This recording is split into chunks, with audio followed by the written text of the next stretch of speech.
Hello, Hare Krishna. I hope it's been only 1 week since my last reading and streaming.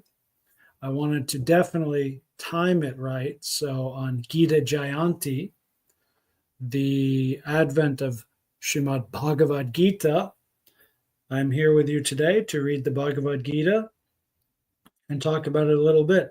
And this time I actually have quite a bit of notes. These are some exuberant verses to read. I hope exuberant is a good word. It's cold here, and I did a fresh save, so I'm a little cold, but I want to show some respect for whatever much that counts. Today we're doing chapter 11, verse 40 to 44 of the Bhagavad Gita, as translated and broadcasted by His Divine Grace A.C. Bhaktivedanta Swami Prabhupada and my Diksha Guru, his disciple, Hridayananda Das Goswami Maharaj, who once again I will be referring to as H.D. Goswami because it is lacking honoricity. He says now that I'm his disciple, I should call him Srila Acharya Dev. And I'm fine with that, but I'm constantly trying to help people who are on the fringe of ISKCON and not in ISKCON at all, actually. I really like meeting people who are secular but transcendentalists. And so when I'm training myself to constantly say H.D. Goswami, so if they have a good feeling and they go to Google, they'll actually find him. Whereas if I say Srila Acharya Dev or Hridayananda Goswami or anything else, it might not show up. But hdgoswami.com and YouTube, it's all right there. So that's an internet thing. That's all I'm really saying. In person, it's different. I say the full name, Hridayananda Das Goswami Maharaj, which happened recently. At the local devotees, they asked me, like, oh, who initiated you? I told them the name. That's the full name.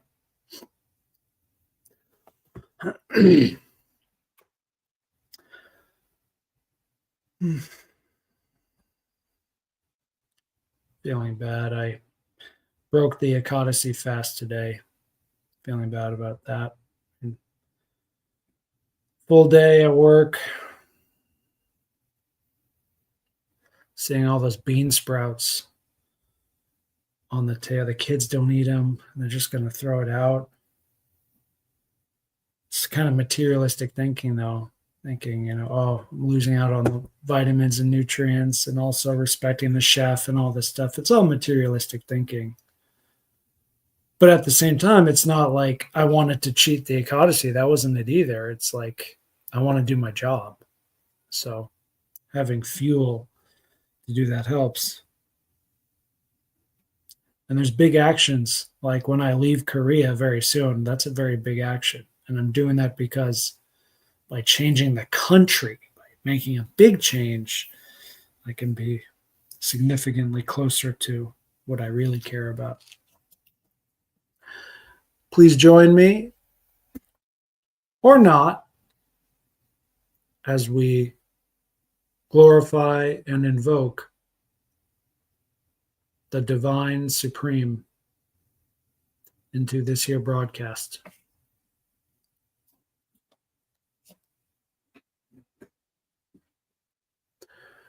Om Namo Bhagavate Vasudevaya.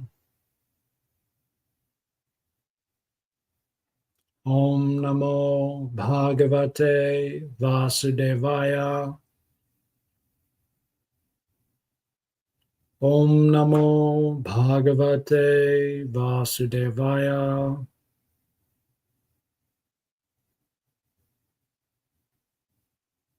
Om Jnanatimirandasya Jnananjana Salakaya Chakshur Unmilitam Yena Tasmai Shri Gurave Namaha. Let us first read all the verses in a row as translated by H.D. Goswami, aka Dr. Howard Resnick.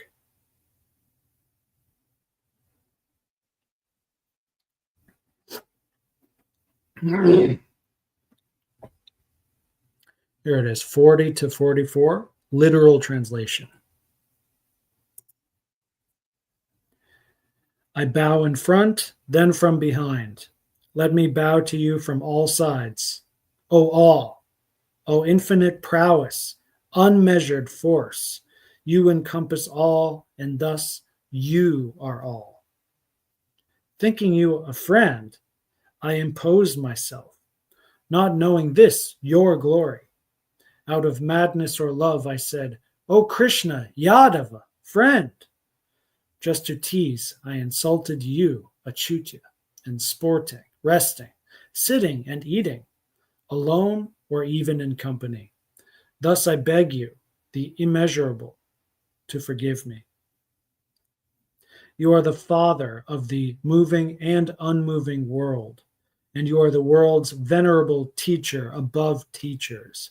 You have no equal. Whence one superior? Unmatched is your power, even in all three worlds. Therefore, bowing, prostrating my body, I beg you, worshipful Lord, be kind to me, like father to son, friend to friend, lover to lover. O God, be lenient with me.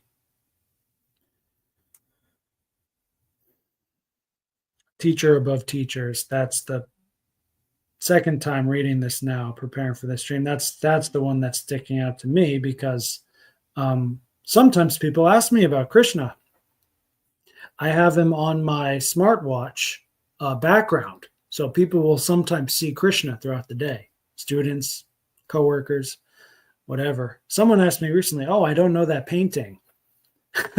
That's so funny. I think that was Ken, because he just saw it from a distance and he thought, oh, that's, there's some good artistic merit in there. But so he caught right away, this is like some classical, high quality ancient thing.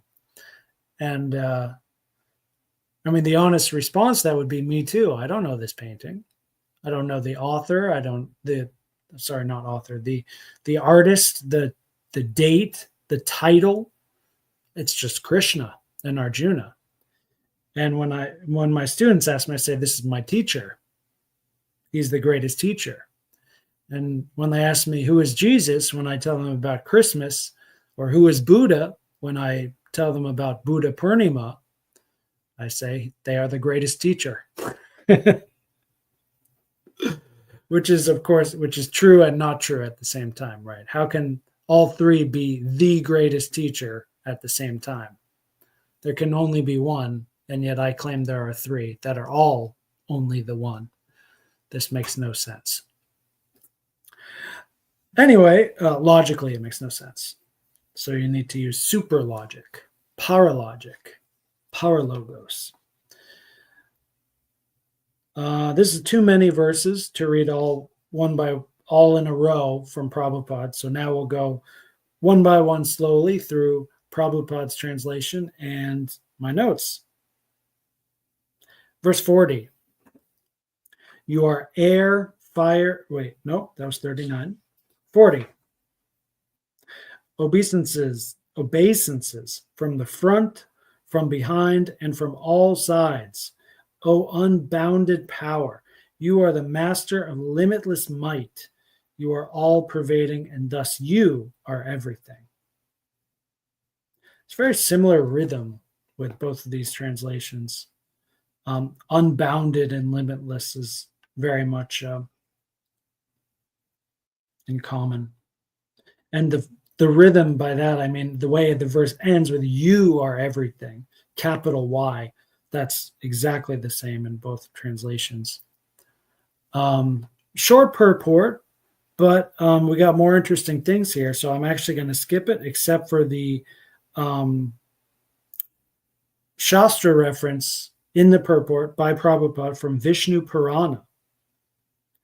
And I'll just say that in English. In my notes, this is a lovely confirmation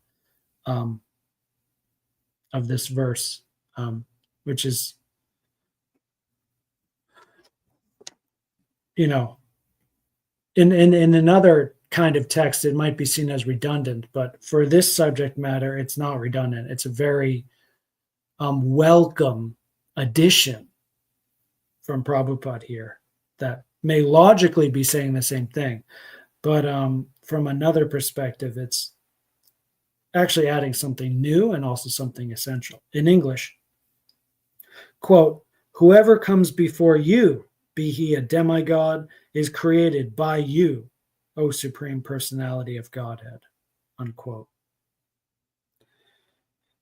And I don't have the word for word Sanskrit translation. It just says the whole verse in Sanskrit, transliterated.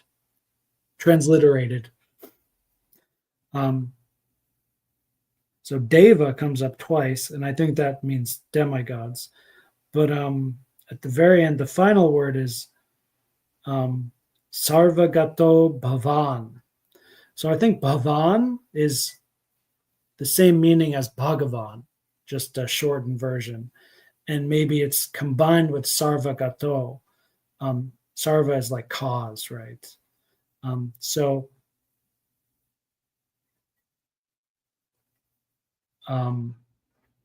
when Prabhupada here writes Supreme Personality of Godhead, in the Bhagavad Gita, that means Sri Bhagavan. In Vishnu Purana, in this verse, I think that is a translation of Sarvagato Bhavan, which is a different but also honorific title of basically Sri Krishna. Moving on, verse 41 and 42, these are coupled together in both translations, which I thought was interesting. Sometimes the ones that are coupled together are in one translation coupled, but in another one not coupled. So it's interesting. These are considered, they're chunked as one verse, although it's technically 41 and 42, which goes like this.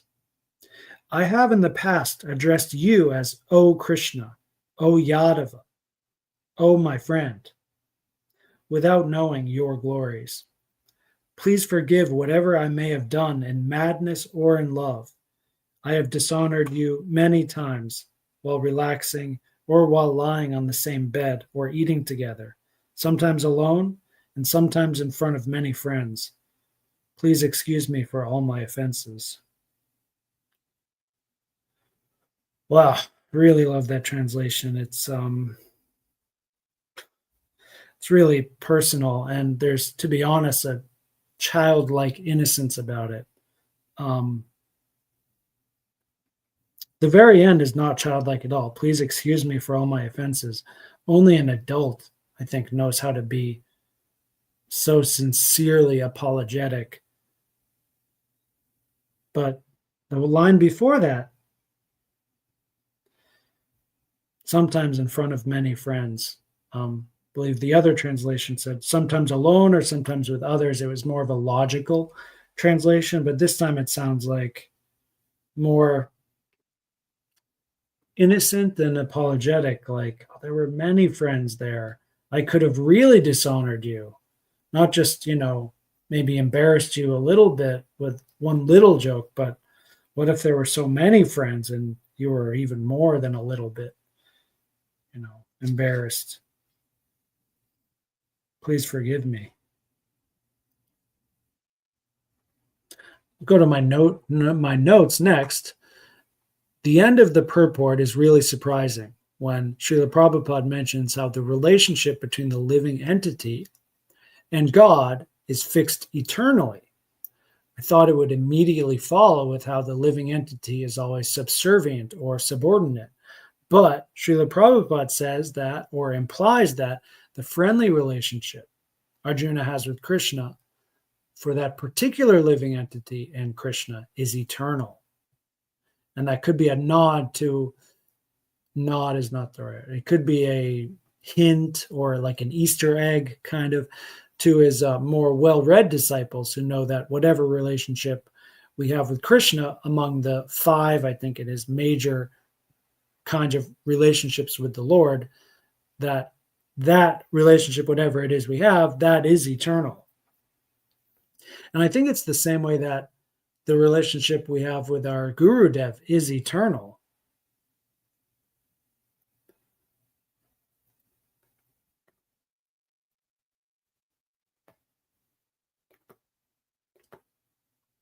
Anyway, I believe this is all true from what I remember. There's so many times I talk with devotees and they just say, well, Srila Prabhupada says this, and, Bhagavatam says this. And, I often, the way my memory works, I remember the wisdom from it. And I often forget the exact chapter or verse, even who said it sometimes. Was it Prabhupada? Was it Shastra? Like, I sometimes forget a lot of these things. And then sometimes don't. I remember very exactly where it is. It just depends how my memory is categorizing different kinds of data, basically. No,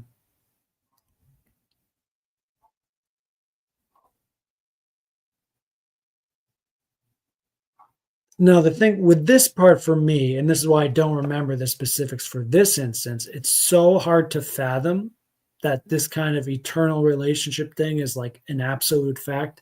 It's so hard to conceive of how that even works and how it relates to everything else in Krishna consciousness. It's just too far beyond me, that I wouldn't even think about researching it, all the way up until this point.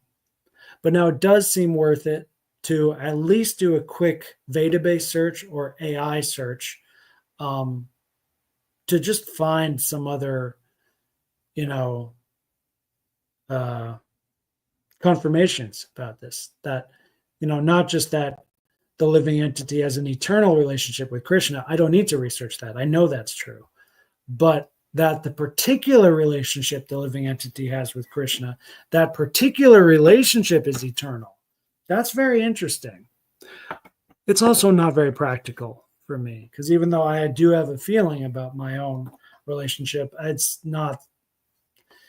childish in a bad way to get all yoga maya about it, if that makes sense. But I'm starting to get ready to, like I said, at least do like a quick search about it, which I still haven't done. But this is the sort of thing I would like to do if I had more time, which is why one of the main reasons I'm happy to leave Korea, to have more time to study. Also might mean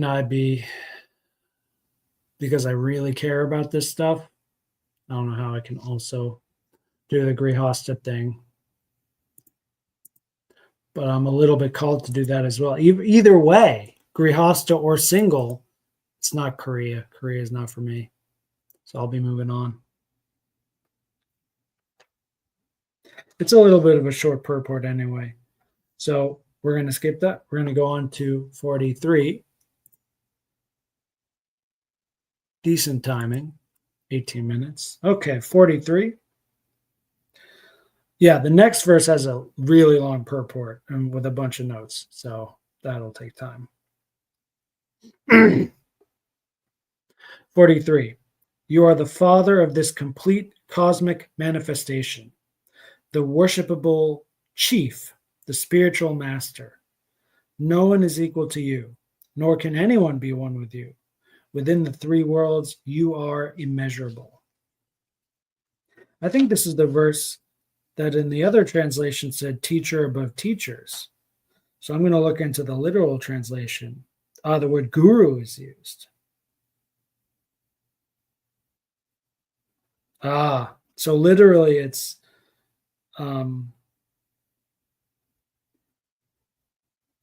moving and non-moving. All right. You are father of all the world, moving and non-moving. You are. And of this you are worshipable.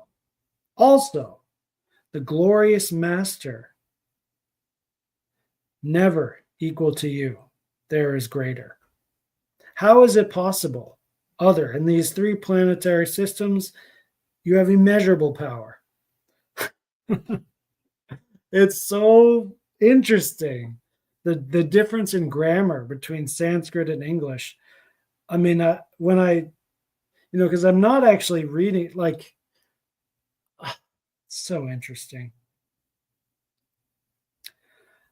But I can really see how it flows when you're fluent in Sanskrit and you're reading this, how Arjuna is saying it. It's like really packs a punch in terms of the obeisances and the poetics. It's really beyond. Um, and it's like, if you translate it too literally into English, it just doesn't, it's not believable. It doesn't, it's fantastical. It's just not like realistic. And somehow Prabhupada has a way of translating this that it's some energetic thing. I can't explain it.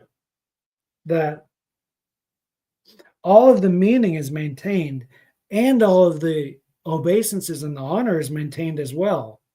Somehow nothing is lost in translation. I don't know how it's possible. Because it's just words.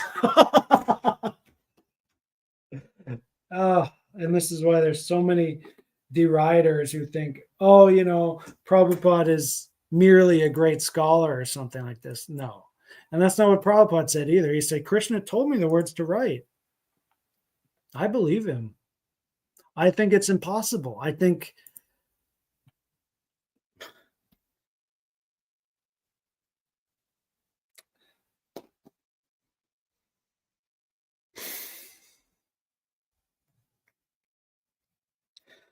only a pure devotee can write these words.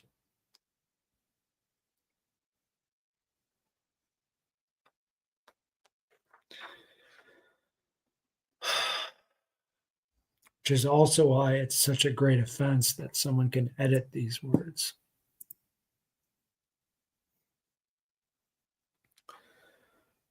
Four paragraphs in this purport.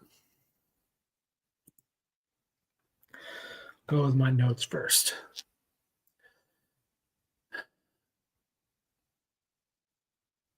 After a quick glance at this verse, I thought, oh, this is pretty straightforward. Why is there a long purport? And then I zoomed in on one phrase, that is, nor can anyone be one with you. And I thought that's the main reason for this long purport. And that's one of the primary points of all the rhetoric of Srila Prabhupada from the specific tradition lineage he's from, is specifically to fight against this kind of religious impersonalism, this philosophy, this Mayavadi, this particular kind of Mayavadi religion and philosophy that's maybe involves a lot of piety and yoga and whatever, but at the fundamental core, it's this idea that, we're all God and to become one with God again. And that's wrong and dangerously wrong. That's what Srila Prabhupada is coming from, who he got from his Srila Prabhupada, who got from his Gurudev, going back to Lord Chaitanya, and perhaps before that as well. The second two paragraphs here in this purport, perhaps fortunately, go back to what I was thinking in the previous verse, that I thought Srila Prabhupada, he was going to talk about how every living entity, even demigods and angels, etc., are in fact eternally lower than the Supreme Lord. That's what I was thinking when I first thought of eternal relationships with Jiva and Paramatma. Maybe a better word is Atma and Paramatma. Anyway. And in a sense, I was right that the author talks specifically about the personal aspect of the supremacy of the Lord here, his body and his sense features. And also that's a more subtle attack on the impersonalist philosophy. I think it's more effective because it's not really an attack. It's more of an attraction for those who are ready or eager for this higher taste, but also do have some knowledge and experience with what in English today we'd call New Age philosophy, which is where a lot of the Mayavadi is. And this is true for the hippies that were Prabhupada's direct disciples, and myself as well, 2 generations apart. And so I didn't use the word hippie. That word and that whole scene is largely, fractured out into different things. We don't use that word, but um, I'm the same demographic, the same ideals, and the same experience too of like, well, we're all one, bro, hit this joint. And like that whole thing is what I was doing in college, high school. And then I read this Bhagavad Gita and I was like, oh, I was wrong about a lot of that stuff. And it's because of this great translation and these great purports that it's like it puts a definitive and graceful wedge into that faulty philosophy. I'm still not satisfied to perhaps someone listening that might, well, okay, but we didn't know what Prabhupada said. So I'm going to go into the purport now. And I'm not just going to read the whole thing. I'm going to take out the parts and paraphrase some things. So please pardon me, Srila Prabhupada, and everyone else here while I just simply try to be brief and to the point.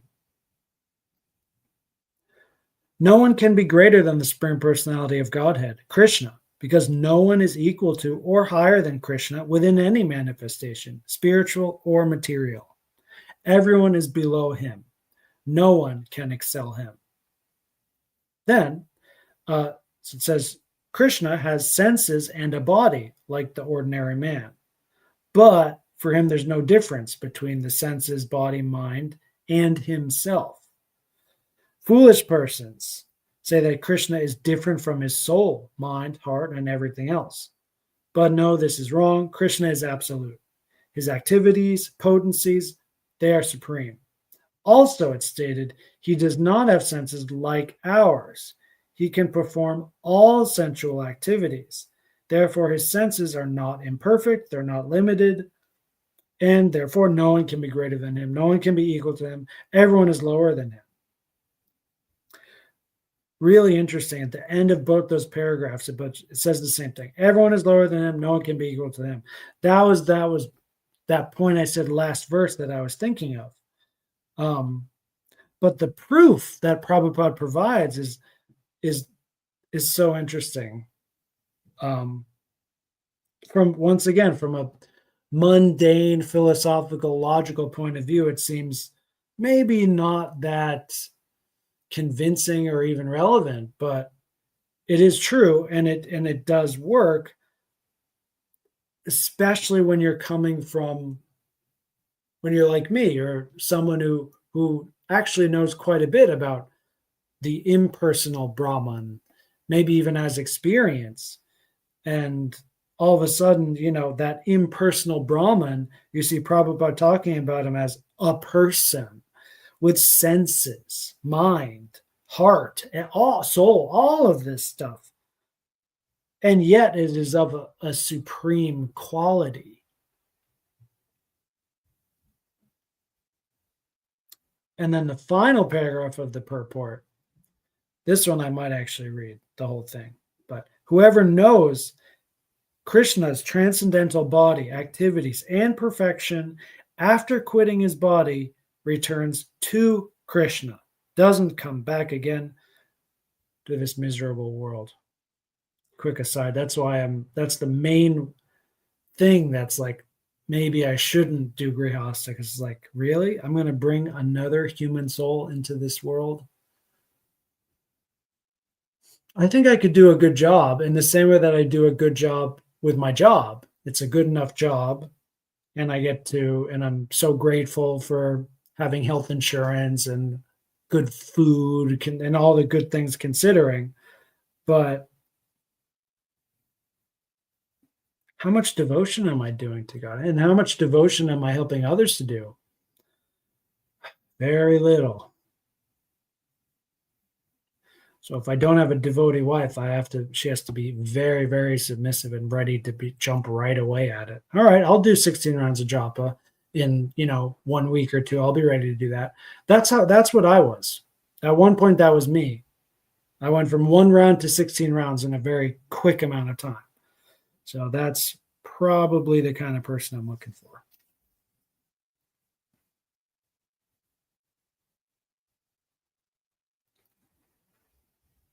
The best policy is to follow the principles of Krishna. That will make one perfect. And it's also stated that everyone is his servant. Only Krishna is God, and everyone is servant.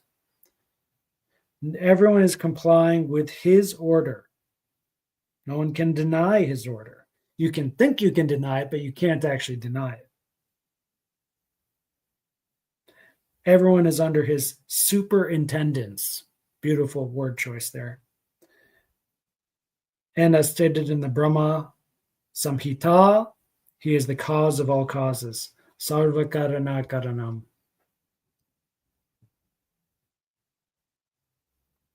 I think that's the right one. Or is it the Adi? Ishvara Parama Krishna Sachidananda Vigraha. Anadir Adir Govinda Sarva Karana Karanam. Anadir Adir Govinda Sarva Karana Karanam. I think that's it. And I think it's the last one he's the cause of all causes. Sarva Karana Karanam. I think. All right, verse 44. We can move on now. 31 minutes. Not bad. We're doing okay with the timing here. You are the Supreme Lord, to be worshipped by every living being. Thus I fall down to offer you my respects and ask your mercy. Please tolerate the wrongs that I may have done to you and bear with me as a father with his son, or a friend with his friend, or a lover with his beloved. Actually, my notes here are longer than the purport, so I'm just going to read the purport. Krishna's devotees relate to Krishna in various relationships. One might treat Krishna as a son, one might treat Krishna as a husband, as a friend, as a master, etc. Krishna and Arjuna are related in friendship. As the father tolerates, or the husband or master tolerates, so Krishna tolerates. And that word tolerate is in this verse, so doom. That's a word I only remember seeing just in this verse, and it's different. It's a verb. It sounds more like an imperative verb, as opposed to the virtue of tolerance, which is in one of those verses where he lists all the virtues a yogi should have. I think it's 13:8. Where you'll see a different word for tolerance. This one, I believe, is an imperative tolerate. Like when you tell relax, like use that in an imperative way, like so doom. Like bear with me, please, so doom. And in that sense, it sounds really natural. I've been meditating on that word actually for the past 24 hours, mostly unconsciously, but I have a technique where with especially a second language, an Asian language, I'll say the word and really, really deeply focus on it for just 10 seconds. Not a lot of time, but I'll just say the word like as a mantra for like 5 times for a little bit of time. And then I kind of forget about it. But then on some level, it's still churning away. And then one day later, I kind of check up on it. It's like, oh, I know what it is. And I've like remembered it. And it like stays with me. And so doom is like kind of one of those words that is just really cool. I might forget it in a month though. It's there's different levels of memory. My notes. This verse is the perfect end for the cluster at hand today, the verse cluster at hand today. And the eternality here is that regardless of what kind of relationship we have with Krishna, he is always tolerating our misgivings and disrespect and so on. And yet, this can manifest in so many different beautiful ways. It's also interesting that Arjuna mentioned the other kinds of relationships, and yet before he only talked about how he himself was in a friendship with the Lord. But now he's going back to what Prabhupada was talking about a lot in the past 2 chapters, of how why is Arjuna doing all this? He's speaking on behalf of all the millions and billions of other people for their benefit, who have different relationships, different ways to understand this conversation. Jai Shri Arjuna. Jai Shri Krishna. Jai Shrimad Bhagavad Gita, as translated by our favorite pure devotee of the Lord, His Divine Grace, A.C. Bhaktivedanta Swami, Srila Prabhupada. It is exactly 7 o'clock here in South Korea on December the 1st, 2025. This is Vidyananda Das signing off. Hare Krishna.